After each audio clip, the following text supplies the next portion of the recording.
Y entonces Pablo dice: cuando venga la tribulación, alégrense. Alégrense, que llegó el tiempo de brillar. Llegó el tiempo de hacerse más fuerte.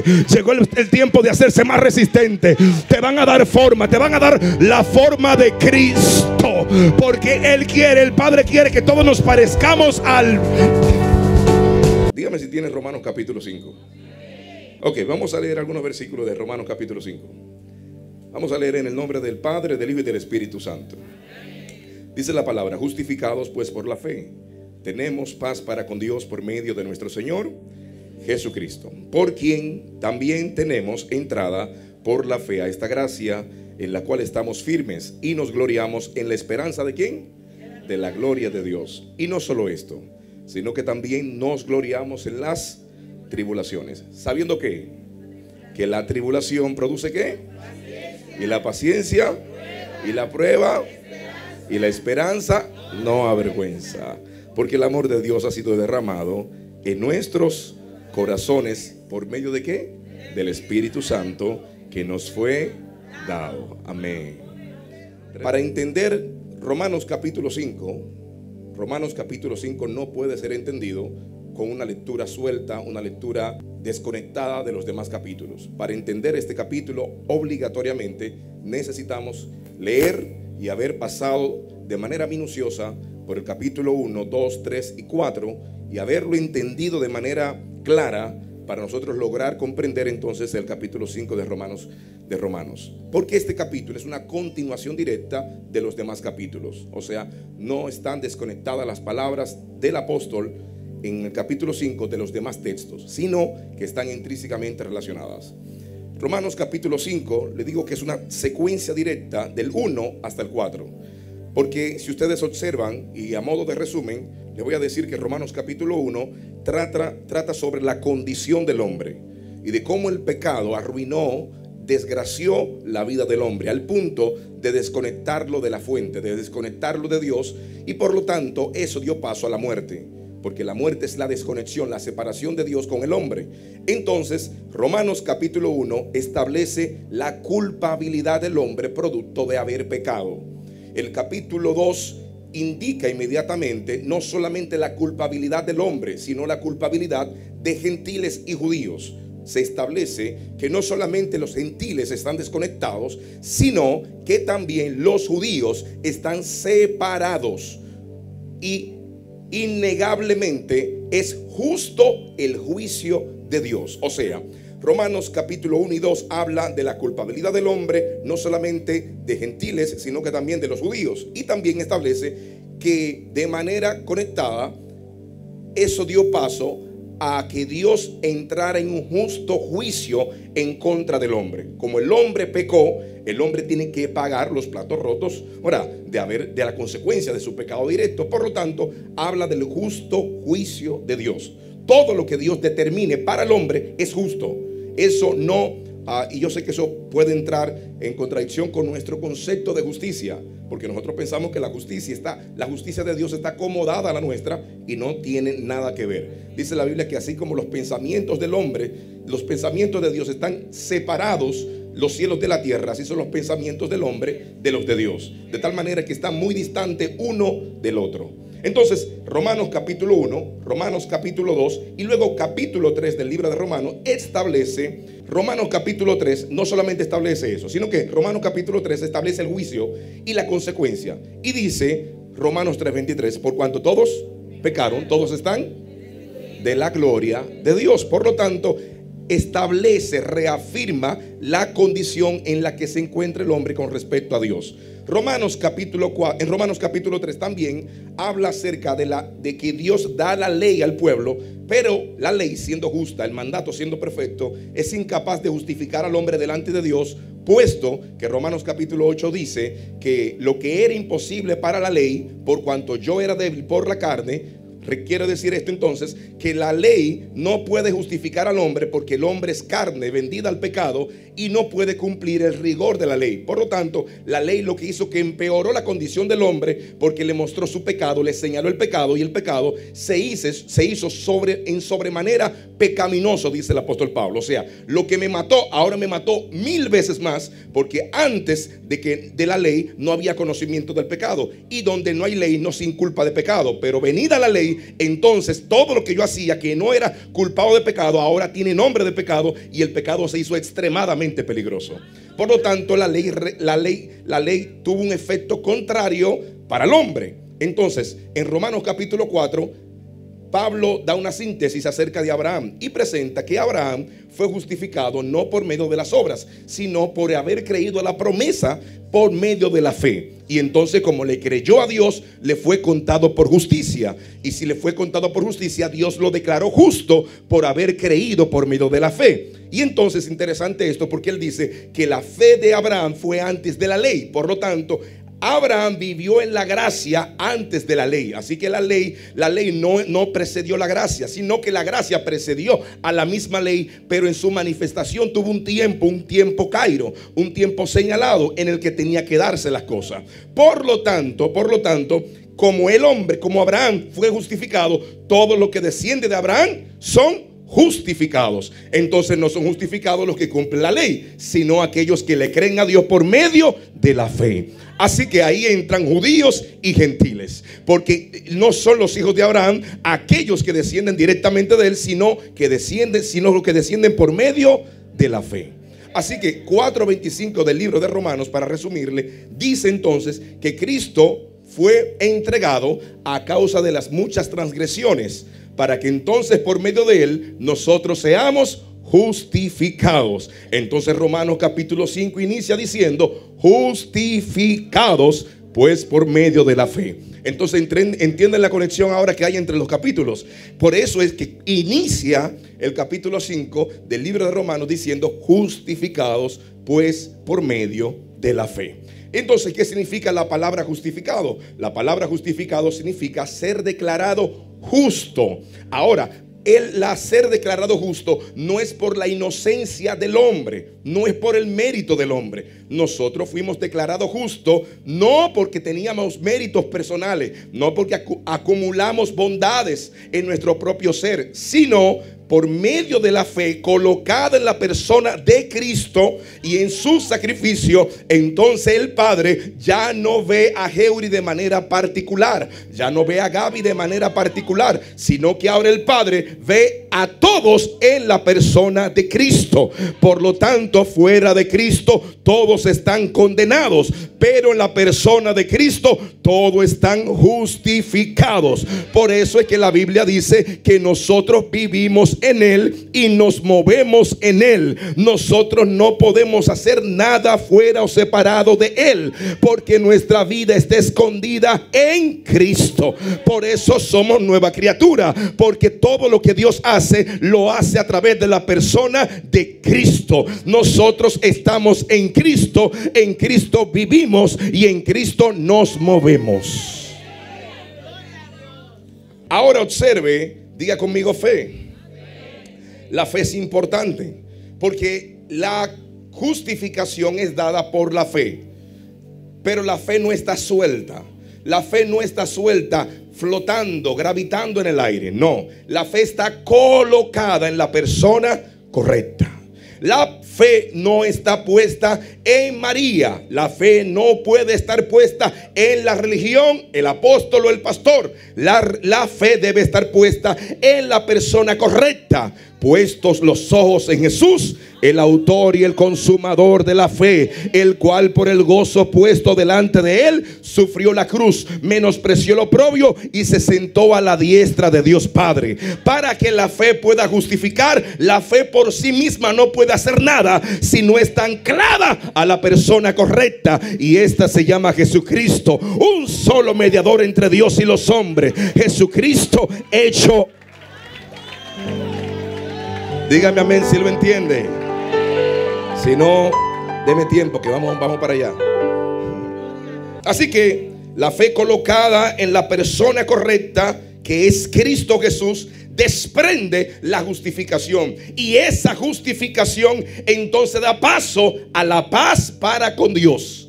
Entonces el medio para conseguir la paz para con Dios Padre es Cristo. Ahora, parece que la paz es trascendente a la persona de Cristo, porque si Cristo es el medio para lograr la paz, entonces la paz es superior a Cristo. El problema es que eso se puede interpretar si usted no entiende bien la Biblia, porque si se va al libro de Efesios capítulo 2, se va a encontrar que dice: y Él es nuestra paz. Quiere decir que Cristo es el puente, y cuando tú cruzas el puente, entonces te encuentra Cristo también diciendo: yo también soy la paz. No, siéntese que usted no entiende todavía. Eso quiere decir, cuando usted venía para la iglesia, si a lo mejor tomó un carro, tomó un taxi o tomó un Uber, quiere decir que cuando usted se montó, el chofer que estaba manejando era Cristo. Cuando se abrió ahí, el que le abrió la puerta era Cristo. Cuando se iba a sentar, el que le sentó era Cristo. Cuando vino aquí, el que estaba cantando era Cristo. El que estaba predicando era Cristo. El que le saluda cuando termina el culto es Cristo. Él es todo y en todo y por todo. Nada hay fuera de Cristo. Por eso dice la Biblia que Dios estaba en Cristo reconciliando al mundo consigo mismo. Cristo fue el que te predicó, Cristo fue el que te discipuló, Cristo te doctrinó, también te cantó, también te levantó la mano, te redimió y también te llevará al cielo. Él lo llena todo, Él lo cumple. Cristo no tiene una parte de mi vida. Cristo es el centro y la plenitud de toda mi vida. Cuando llegué a la iglesia me encontré con Cristo en la escuela bíblica, pero tengo 1000 años y tengo todos los conocimientos del mundo y todavía sigo teniendo a Cristo de maestro. Él lo llena todo, Él lo cubre todo. Por eso dice la Biblia que en Él estamos con... ¿Por qué la paz? ¿Por qué Cristo es el medio para la paz? Pregunta importante. ¿Por qué Cristo es el medio? ¿Por medio de qué? De la fe. ¿Qué nosotros aportamos aquí? ¿Obra? No. Lo único que nosotros aportamos es la fe. Pero esa fe inclusive no nace de nosotros mismos, sino que esa fe nace de la persona de Cristo. Porque nadie puede tener fe separado de Cristo, porque Él es el autor de la fe. Así que usted no puede robarle la autoría al autor de la fe. Así que todo lo que usted llame fe fuera de Cristo no es fe. Será creencia, pero no es fe. ¿Por qué tiene que establecer la paz? ¿Qué Dios quiere desde el principio? Dios quiere que el hombre le conozca. Eso implica desarrollo, eso implica crecimiento. O sea, para que ustedes me entiendan, el peor error de nosotros es pensar que Adán era un ser con el conocimiento absoluto acerca de Dios. No. Porque no hay una creación que tenga la plenitud del conocimiento del Creador, puesto que Él es infinito. De manera que Adán no estaba aburrido en el huerto del Edén. No estaba aburrido. No fue que le puse nombre, ya acabé todo y estoy cansado y estoy aburrido. No, porque la misión de él, la misión de Adán, era el conocimiento de su creador. Lo que Dios hacía cuando se mostraba a Adán era revelarle a la creación quién era él. Por lo tanto, él tenía la condición perfecta para conocerle. Por lo tanto, el error de nosotros los evangélicos es querer solamente ser salvos. No. Nosotros necesitamos ser salvos del pecado, pero esa no es la misión final. La misión es que le conozcamos. Y hay gente que está corriendo del infierno y Dios diciendo: pero el infierno no es el problema, porque ni siquiera fue creado para ti. El asunto aquí es conocerme. Entonces, ¿por qué la paz? Porque mientras había un estado de guerra, un estado de separación entre Dios y el hombre no podía crecer en el propósito eterno, que era conocerle al Padre. Por lo tanto, Dios por medio de Cristo tiene que establecer la paz. Cuando establece entonces la paz entre uno y el otro, eso permite ahora, como hay un estado de paz, y la paz es el estado sine qua non para poder desarrollar, para poder crecer en el propósito. Entonces eso quiere decir que todos aquellos que estamos en guerra constante no tenemos tiempo para el crecimiento ni el desarrollo. Porque es la paz la que permite el crecimiento y el desarrollo de nuestras habilidades. Eso quiere decir que por eso usted se da cuenta que hay un tiempo en la Biblia, un tiempo señalado o asignado donde hay pruebas, tribulaciones y guerra y batalla. Pero luego de haber acabado todo, estar en paz y estar tranquilo, porque ese es el tiempo del crecimiento, del desarrollo, del aprendizaje. Por eso hay evangélicos que están todos los años en guerra y nunca crecen en su vida espiritual, porque no entienden que hay una paz, hay un tiempo señalado para estar en bonanza y crecer y aprender y desarrollarse. Entonces luego sigue diciendo, en quien también tenemos, o sea, que no solo en Cristo no solamente tenemos la paz para con Dios, sino que también tenemos, ¿qué más? Entrada por la fe. Tenemos entrada por la fe a esta gracia. Escúcheme ahora. Quiere decir esto entonces que Cristo hace posible, la justificación hizo posible la paz para con Dios, pero también nos da acceso. La palabra entrada, recuerden ustedes que el Nuevo Testamento completo fue escrito en griego, y la palabra entrada aquí que se usa aquí es la palabra admisión. ¿Cuál es la palabra que se usa? Admisión. Y la palabra admisión implica una depuración. O sea, ahí no entra a esta gracia, a este acceso, no todo el mundo puede entrar. Si ustedes se dan cuenta, hay un requisito para poder entrar. Ahora, no son requisitos personales, no son méritos personales. Para entrar a esta gracia se necesita una cosa, y el texto lo revela. ¿Qué es? Fe. Así que la fe nos da, por la fe, cuando somos escaneados, cuando somos verificados, entonces se nos pone el escáner y dice, puedes entrar, tienes acceso, has sido admitido, de tal manera que tienes libre acceso a esta gracia. ¿Alguien fue admitido aquí? ¿Alguien ha sido admitido? ¿Alguien ha sido admitido aquí? ¿Sabe qué significa que nosotros fuimos admitidos? Que ya no somos extranjeros ni advenedizos, sino que somos ciudadanos del reino de Dios. Por eso dice el apóstol Pedro, pero vosotros sois linaje escogido, real sacerdocio. Quiere decir que nosotros fuimos admitidos, repito, no por obra de justicia propia, sino por la fe colocada en la persona correcta, que es la persona de Cristo. Ahora tenemos acceso. Ahora podemos entrar. ¿A qué? A esta. Ahora, ¿qué significa esta gracia? ¿Qué significa esta gracia? Esta gracia significa un estado de cosas. Diga conmigo, estado de cosas. ¿Qué significa estado de cosas? Gracia es favor. Gracia es misericordia. Gracia es bondad. Gracia es riquezas. Entonces, cuando él dice que ahora hemos sido admitidos a esta gracia, lo que él está diciendo que ahora podemos vivir en un estado de cosas que nos eran desconocidas. Entonces, ¿cuál es el error de nosotros los creyentes? La falta de comprensión. La Biblia dice que el pueblo de Israel pereció porque le faltó, y el pueblo sin entendimiento caerá. ¿Cuál fue el gran mal del pueblo de Israel? No entender lo que Dios les estaba comunicando. No entender lo que Dios estaba comunicando los dejó fuera, porque dice la Biblia que se les embotó el conocimiento, al punto que hoy día aún leen la ley de Moisés y no entienden el espíritu de la palabra. ¿Por qué digo que el problema aquí es el conocimiento? Porque observen ustedes que Pablo está hablando con los creyentes de la iglesia de Roma y les está diciendo que ellos están en un estado de cosas. Ellos han accedido a un estado de cosas de favor, de misericordia, de honra, la cual ellos no compraron, la cual ellos no se ganaron, la cual ellos no lucharon, por la cual ellos no se fatigaron. Y dice, ya ustedes entraron a un estado de cosas de plenitud en la gracia de Dios.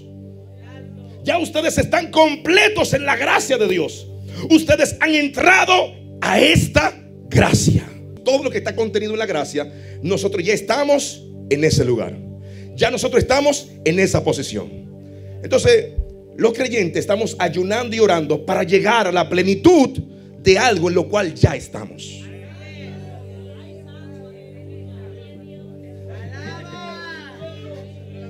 Nosotros queremos orar 5 horas para que Dios me meta en la dimensión en la que está Juan Carlos Harrigan. Pero Harrigan está en esta gracia en la que yo entré, no porque oré 5 horas. Yo no estoy en esa gracia porque oré 5 horas. Yo estoy en esa gracia porque fui admitido por la fe colocada en la persona de Cristo. Por lo tanto, yo estoy en un estado de favor, de gracia y misericordia. Y hay gente aquí anhelando la gracia, el favor y la misericordia de fulano, sin entender que ellos fueron colocados en la misma posición de fulano y sutano. Yo quisiera la gracia del pastor, yo quisiera la gracia de Jason. Pero no, es que tú estás en la misma posición en la que yo estoy. Tú tuviste acceso, tú fuiste admitido por la misma. ¿O es que la fe tuya es distinta a la mía? Si la fe tuya fue colocada en la persona de Cristo, tú estás en el mismo estado de cosas en la que yo estoy. Lo que nos diferencia uno del otro es el estado de conciencia, de revelación y conocimiento que tenemos acerca de esta gracia y lo que produce esta gracia en cada uno de nosotros. Entonces, ¿cómo estamos en este estado de cosas? ¿Estamos? ¿Sabe que para que se dé la firmeza se necesitan 2 condiciones? Se necesita estabilidad y se necesita permanencia. Nada está firme si no tiene estabilidad y no tiene permanencia. Quiere decir que cuando el apóstol dice que nosotros, que cuando entramos a esta gracia estamos firmes, lo que está diciendo es que estamos claros. Estamos claros de dónde hemos sido colocados. ¿Alguien sabe dónde fue colocado? Porque él dice, estamos firmes. Porque lo que pasa es que cuando tú entras a esta gracia, a este estado de favor, misericordia, gloria, honra, cuando tú entras a este estado, tú dices, ya aquí no hay más nivel. Nosotros estamos procurando crecer en niveles. Queremos más, crecer más. No está mal. El problema es que cuando tú entras a esta gracia y comprendes el estatus que tienes en esta gracia, tú te das cuenta que aquí te puedes afirmar. ¿Cuál es el problema de que tú estás buscando un nuevo nivel? El problema de que tú estés buscando un nuevo nivel implica que no te puedes estabilizar, porque no puedes permanecer, porque necesitas, después de ese nivel necesitas otro. Por lo tanto, nadie hace una casa en una escalera. Nadie se afirma en una escalera. Después que termina la escalera, que llegas al piso, ahí te estableces. No. Y entonces te afirmas, te estabilizas y permaneces. Por lo tanto, cuando él dice, en esta gracia estamos firmes, lo que le está diciendo, ya aquí no hay más niveles. Después que tú entendiste dónde fuiste colocado, ya aquí no hay para dónde subir. Ya estamos en el lugar que deberíamos estar. Estamos en el nivel que deberíamos estar. Ya después de aquí no hay más nada. ¿Sabe lo que hace la gracia de Dios? La gracia de Dios nos desbarata el ego. Nos desbarata el orgullo. Nos desbarata el nivel de creernos que somos superiores a los demás. Y nos hace entender que todos fuimos colocados en el mismo lugar, no por méritos personales, no porque ayunamos más que el otro, ni porque oramos más que el otro. Todos fuimos colocados en el mismo lugar. Y si tú ayunas más que el otro, no es porque el otro no tiene gracia. Él tiene la misma gracia y está en el mismo lugar que tú estás. La diferencia está en el conocimiento, la revelación, la conciencia que tienes de lo que puedes hacer con esa gracia. Por eso el apóstol Pablo dice, yo he hecho más que todos los apóstoles. Y luego recalca, luego se corrige y dice, pero no yo, sino la gracia de Dios que actúa poderosamente en mí. Porque él se dio cuenta que todo lo que estaba haciendo no podía adjudicarse el mérito. Porque adjudicarse el mérito implica quitarle el mérito a quien se lo merece, que se llama Jesucristo. ¿Estamos aquí todavía? Parece que hay gente que tiene acceso a esta gracia, pero se está arrastrando. No están firmes, se están arrastrando, se están empujando. Es como si estuvieran empujando muertos. No logran permanecer firmes, no logran afirmar sus pasos en la decisión de estar en Cristo. No, yo no estoy hablando de iglesia, estoy hablando de la persona de Cristo. Y de decir yo estoy en Cristo debería ser el todo. El fin de la vida cristiana debería ser: ya no vivo yo, sino que ahora vive Cristo en mí. Y lo que vivo en la carne lo vivo en la fe del Hijo de Dios, el cual me amó y se entregó a sí mismo por mí. Hay gente que está arrastrándose, y Pablo dice: pero no es posible. En esta gracia Pablo nos ve firme, en este estado de cosas, de benevolencia, de favor, y nosotros llorando por la falta de misericordia. Dios, ten misericordia, necesito que me vengas a ayudar. Pero ¿de dónde voy a venir? Si tú estás en Dios, no va donde ti, porque ¿entendieron? O sea, Dios no puede ir donde tú estás, porque eres tú que estás donde Él está. Tú fuiste insertado, incrustado en una persona. Por lo tanto, Dios no va a tu socorro, porque ir en tu socorro implica que está fuera de ti. Pero Él no está fuera de ti, tú estás en Él. Y nos gloriamos en la esperanza de ¿qué? ¿Sabe qué significa gloriarse? La palabra gloriarse significa alegrarse. ¿Qué significa? Alegrarse. Repite conmigo: alegrarse. Dice él que nos gloriamos, nos alegramos. ¿En qué? ¿De la qué? De la gloria. ¿Saben qué significa gloria? La palabra gloria significa esplendor o manifestación visible. ¿Qué significa gloria? Esplendor o manifestación visible. Para entender ese texto necesitamos Colosenses 1. Colosenses 1:15 dice: Él es la imagen. Entonces, si Él es la imagen del Dios invisible, y gloria significa manifestación visible. Y dice el libro de Juan que vimos su gloria como la gloria del único. Entonces, cuando Él dice que nos alegramos en la esperanza de la gloria es la persona de Cristo. Quiere decir que Cristo no solamente me justificó, Cristo no solamente es el mediador, Cristo no solamente es la paz, sino que también Él es la gloria. Y en esa gloria yo me alegro. ¿Cuántos se están alegrando en la gloria de Dios?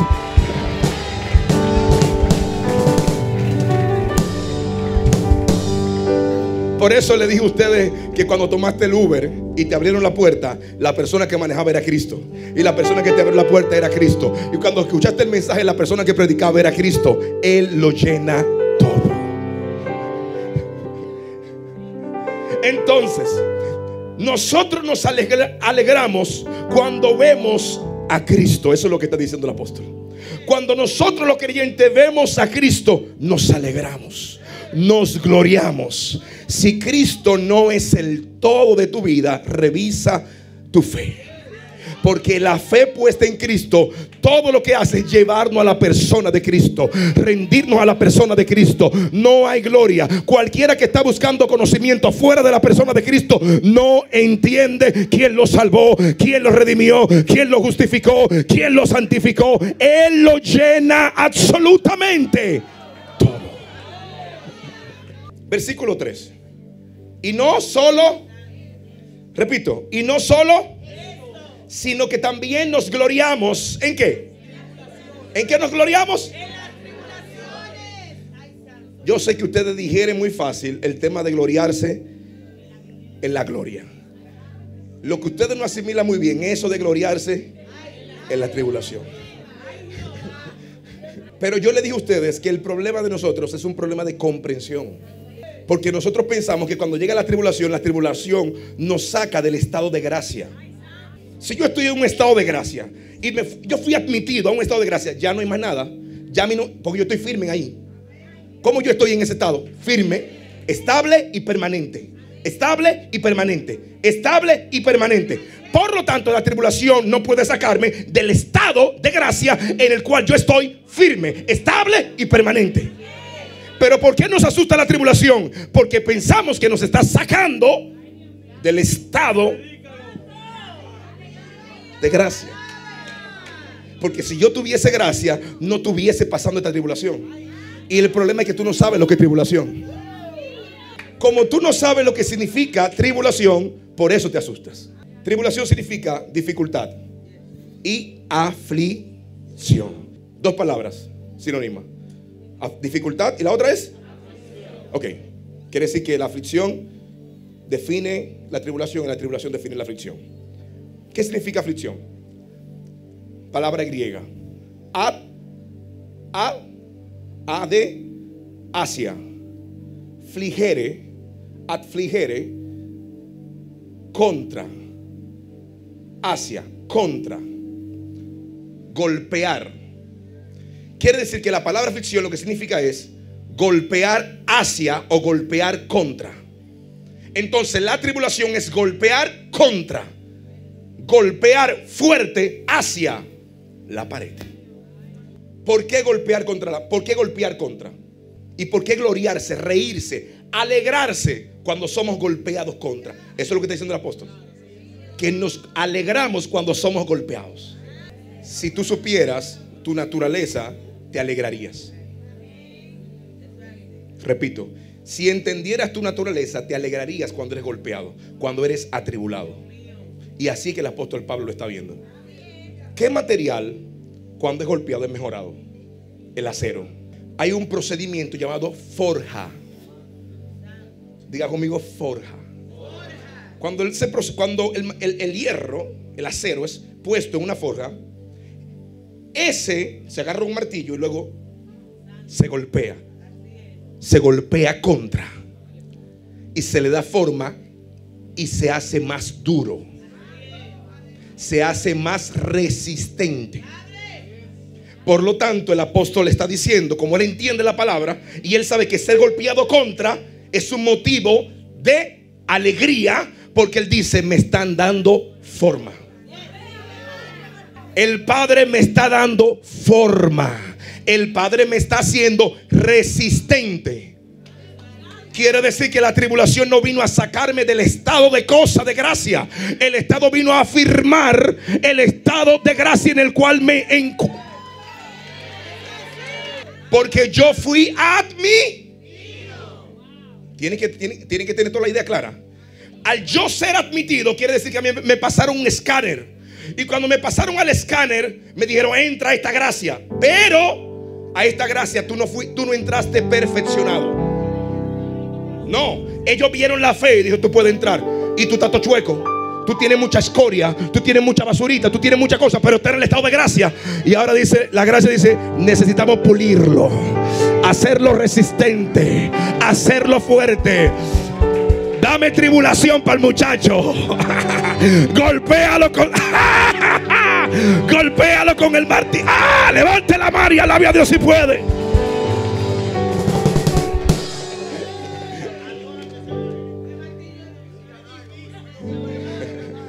El grave error de nosotros es pensar que estamos en el estado de gracia y que no necesitamos ser afinados.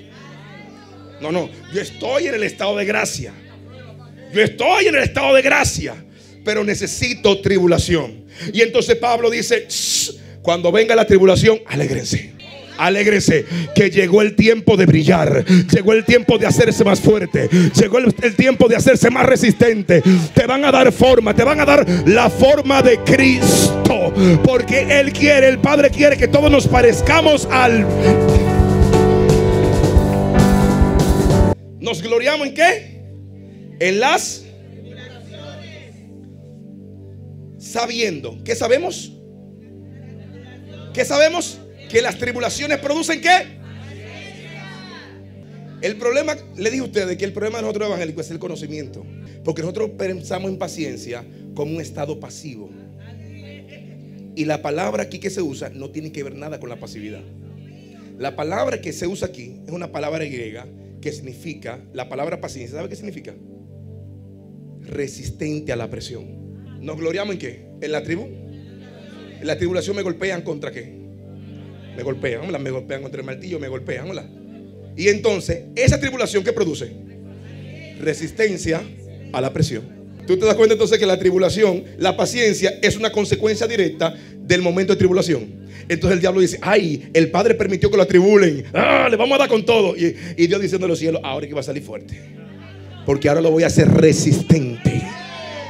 Usted recuerda cuando tú llegaste al evangelio que tú llorabas por todo, y ahora Jehová te ha hecho un roble que tú no lloras por nada. ¿Qué es lo que te pasa?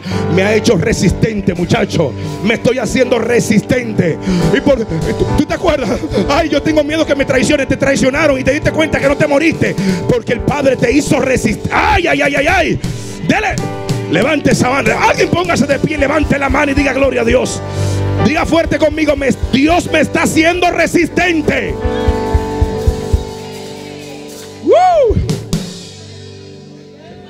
El problema es que nosotros pensamos paciencia y pensamos en que espera. No, es resistente. ¿Es resistente a qué? A la presión.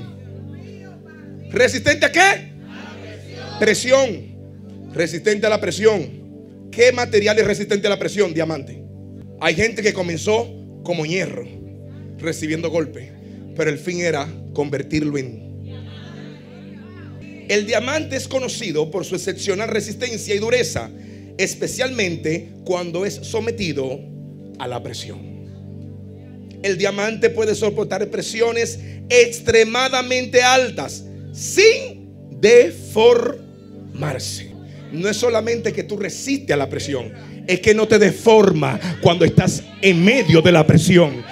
No te rompes, no te quiebras, no te doblas. No es como ese evangelio que viven doblados desde que le viene una prueba: ay, ora por mí. No.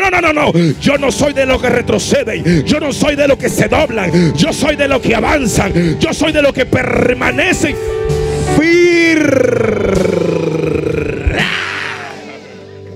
¿Sabe qué implica que algo se deforme? Obviamente, que pierda su... Entonces, cuando te metieron en el proceso de forja, ¿qué era lo que te estaban haciendo? Dándote. Entonces, la forma que te dieron, ¿fue la tuya o la de? Si me dieron la forma de Cristo, cuando viene la presión quiere que yo bote la forma que el Padre me dio, que fue la de Cristo. Pero este que está aquí no se deforma. Este que está aquí no niega a su... Dile: me voy a gozar, me voy a gozar, me voy a alegrar en la tribulación, porque sé que esta tribulación produce resistencia a la presión. El diamante resiste altas presiones sin fracturarse. No se fractura, porque el diamante tiene una forma que tiene como diamantes, o sea, unos triángulos, como cuatro triángulos. Y esa forma, la forma es la que le permite la resistencia. No, o sea, no es solamente el material en sí, sino que la forma que tiene es lo que le permite la resistencia. Por eso fue que te dieron la forma de Cristo, porque esa es la clave para que tú resistas. Porque la forma en la que Cristo responde es la que el diablo le tiene miedo. Por eso dice la Biblia: humillaos pues bajo la poderosa mano de Dios, y el diablo huirá. Porque él le tiene miedo a la forma de Cristo. ¿Cómo responde Cristo? ¿Cómo habla Cristo? ¿Cómo se comporta Cristo? ¿Cómo actúa Cristo? Cuando yo tengo la forma de Cristo, hablo como Cristo, enfrento la tribulación como Cristo, me encuentro la dificultad como Cristo, porque tengo la forma de Cristo. Y la forma es lo que te hace fuerte. ¿Alguien está aquí todavía? La forma es lo que te hace fuerte. No suelte la forma que te dieron. No suelte la forma de Cristo en tu vida. No la sueltes. Nosotros pensamos que tribulación y prueba es lo mismo, porque es la tribulación la que produce la paciencia, y es la resistencia a la presión la que produce la prueba. ¿Qué significa prueba? Del griego dokime, que significa aprobado. Quiere decir que prueba no es proceso, prueba es revisión. Después que tú sales de la tribulación, ahora dices: vamos a ver cómo resiste. Y después de la resistencia, vamos a probarlo ahora, para ver si le damos el sello de aproba. Hay gente que en medio de la tribulación se salen desaprobados. Quiere decir entonces que la tribulación produce paciencia, resistencia a la presión. Y luego que eso se dio, hay que verificarlo. Cuando se repara un vehículo, hola, mira, traemos el vehículo por esto, hola. Entonces se cambia, se intercambia, se mejora, ok. Y luego entonces va a una vuelta. Y luego entonces, pero cuando se desmonte, está aprobado. ¿Por qué? Porque hay que someter el vehículo que fue arreglado a un proceso de prueba. Hay que ponerlo así. Cuando doblaba, sonaba algo. Dóblalo a toa. A un cerito. Dóblalo. Porque hay que comenzar. Entonces, cuando tú llegas a la iglesia, cuando tú llegas y Cristo comienza a trabajarte en el estado de gracia en el que te encuentras, entonces dice Keila, a mí no me gusta que me señalen. Entonces Jehová dice, señálela a todo el mundo. Todo el mundo señálela. Vamos a probarla para ver si es verdad que está en estado de gracia. Vamos a ver si es verdad que ahora resiste. Alábalo ahora. Adóralo ahora. Ay, adóralo ahora. Yo no tolero, yo estoy en la iglesia, pero yo no tolero que me hablen duro. Hable todo el mundo duro. Porque vamos a probarlo ahora. Ahora todo el mundo, vamos a acelerar este vehículo a toa. Vamos a ver si es verdad que está en un estado de gracia. Vamos a ver si es verdad que tiene la forma de Cristo. Vamos a ver si es verdad que tiene resistencia a la presión. La esperanza que nosotros que tenemos, ¿qué hace? Dile al que está a tu lado, la esperanza que tienes no avergüenza. La palabra avergonzar significa que no defrauda. Esa es la palabra. Él está diciendo, y la esperanza que está en nosotros no defrauda.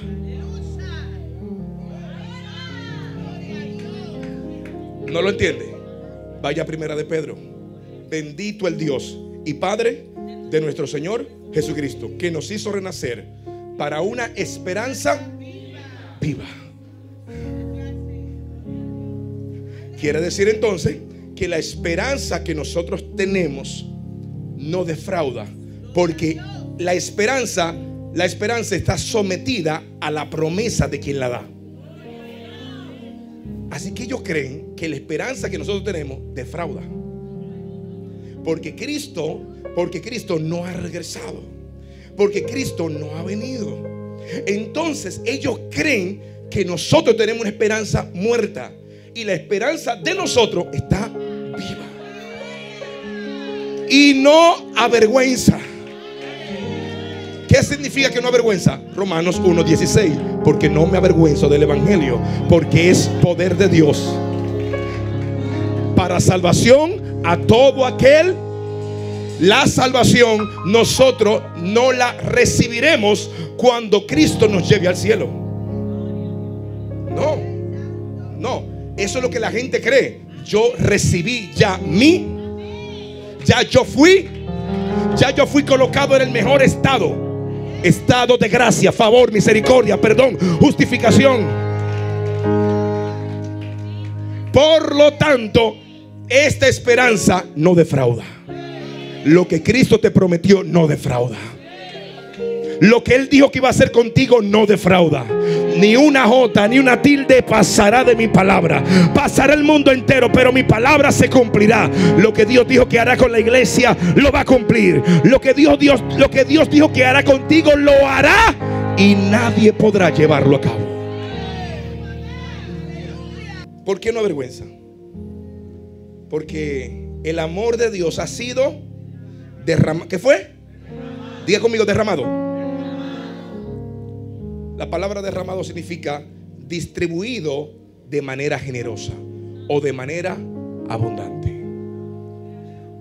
Quiere decir que yo no amo a Dios ni siquiera porque yo sé amar. Yo amo a Dios porque Él derramó su Espíritu Santo sobre mí de manera abundante y de manera generosa. ¿Qué fue derramado en tu corazón? El Espíritu Santo. Y entonces el Espíritu Santo trajo la revelación del amor de Dios. Entonces, escúcheme esto que le voy a decir. ¿Por qué esta esperanza no avergüenza?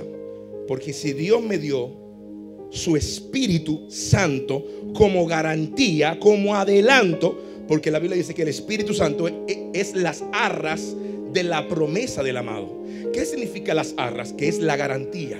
Quiere decir que el Espíritu Santo, Jesús ora al Padre para que el Padre envíe al Consolador, el Espíritu Santo.